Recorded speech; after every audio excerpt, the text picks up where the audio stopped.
Hey everyone, in this video we're going to be discussing a topic that was requested in the comments section quite a lot, and that is, how are spells created? It seems like there are so many different spells floating around in Harry Potter, which made us wonder, how and why is there such an abundance? How did we get to this point? What is the process for creating a spell? We know that powerful wizards like Snape are known for creating spells like Levicorpus and Sectum Sempra, but is this something that is achievable by any witch and wizard?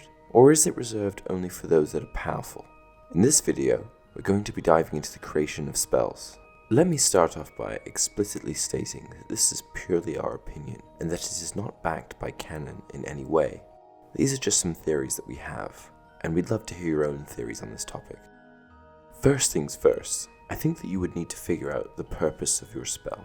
That includes what it's for, why you're creating it, and how you plan on using it. Once you have figured out what your spell is going to be used for, you need to figure out the incantation of the spell.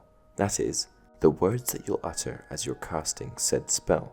In Harry Potter, most of the spell books are written in Latin, so my best guess would be the best place to start would be to figure out Latin root words that are related to the purpose of your spell. A good example of this would be Snape's spell that he created, Sectum Sempra, which literally translates to cut forever.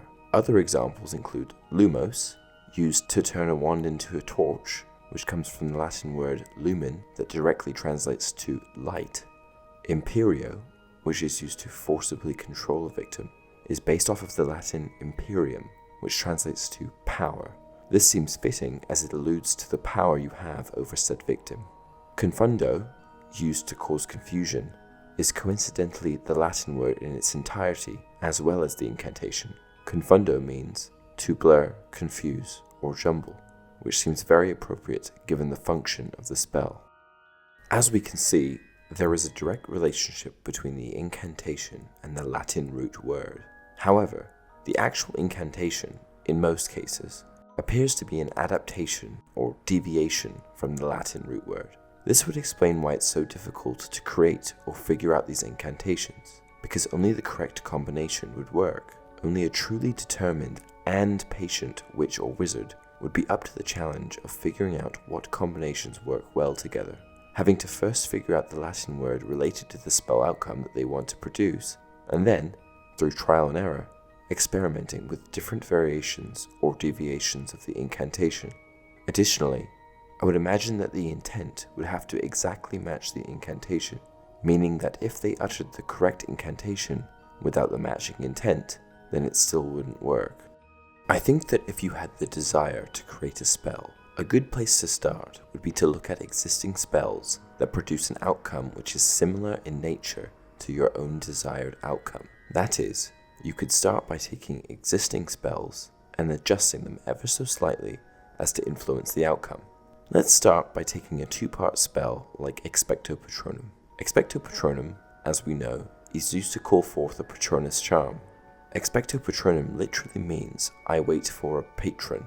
Expecto translates to I expect or I wait, and patron is the closest single word English translation of the Latin patronus. Patron refers to, in one of its definitions, the protector of a dependent, which completely checks out as far as the spell is concerned.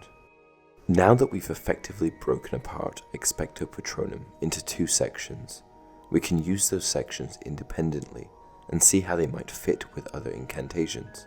A good incantation to combine it with could be Finite Incantatum, which is used to end an already cast spell, such as a Vex. Finite, in Latin, refers to finitely, meaning that it will come to an end. So if we wanted a spell that would end, or get rid of, the Patronus of another witch or wizard, we could combine Finite and Patronum to produce Finite Patronum. By the logic that I've provided above, we could assume that the patron would come to an end. Obviously this is just an example, and it probably doesn't entirely check out, but I wouldn't want that spell in the hands of a Dementor. The only real glaring problem with this theory is that in the Harry Potter universe, there are wizards all over the world, many of which who speak languages that do not use Latin as a root word. This confuses things, and is probably where my theory gets a bit convoluted.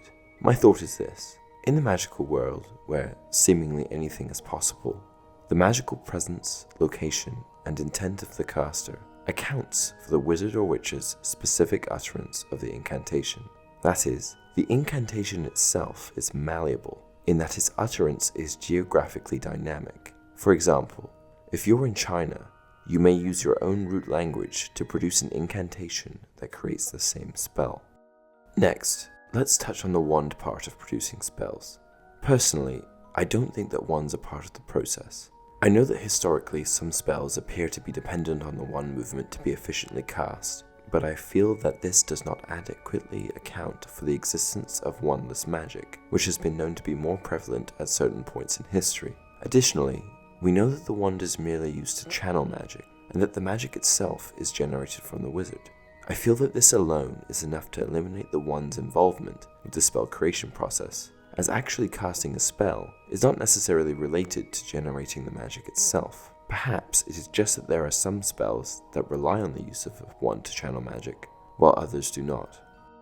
To summarize, I think that in order to produce a spell, you need to be determined, knowledgeable, patient, intuitive, analytical, and experimental. You need to definitively identify the intent or purpose of your spell, figure out the incantation, and then figure out the harmonic combination of the two. What do you guys think? What parts of this theory do you agree with, and which don't you agree with? If you could combine any two spells, or if you could create your own spell, what would it be? And what would the incantation look like? Let us know down in the comment section below. And remember, help will always be given at Hogwarts to those who deserve it.